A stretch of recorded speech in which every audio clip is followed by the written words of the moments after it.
రాత్రి చెరుకుపల్లిలో కూడా మేము వెళ్ళక మునిపే అక్కడ ఏమండి ఇంచుమించుగా ఒక 15 మందిని సమకూర్చారు, ఉపవాస ప్రార్థన కూడా.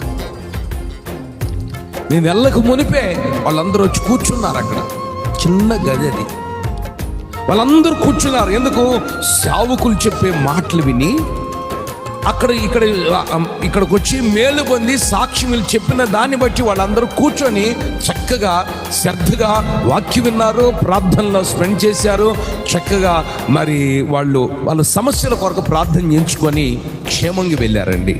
నేను అడిగాను, ఏంటి బ్రదర్ ఇక్కడ వీళ్ళందరూ ప్రార్థనకి వెళ్ళండి, కొంతమంది ప్రార్థనకి వెళ్తారు, కొంతమంది వెళ్ళరు, వెళ్ళిన కూడా ఆశ కలిగి వచ్చారు ఆ చెప్పే సాక్ష్యాన్ని బట్టి అని వాళ్ళు, ఆ తమ్ముడు బయటికి వెళ్తే చెప్తున్నాడు సాక్ష్యం. వాళ్ళ కుమారుడికి 50,000 రూపాయలు ఖర్చు పెట్టినా స్వస్థత కలగలేదు హాస్పిటల్లో, కేవలం ఒక ప్రార్థన ద్వారా స్వస్థత కలిగింది అని ఆ తమ్ముడు చెప్పిన సాక్ష్యమును బట్టి వాళ్ళందరూ ఆసక్తి కలిగి అక్కడికి వచ్చారు.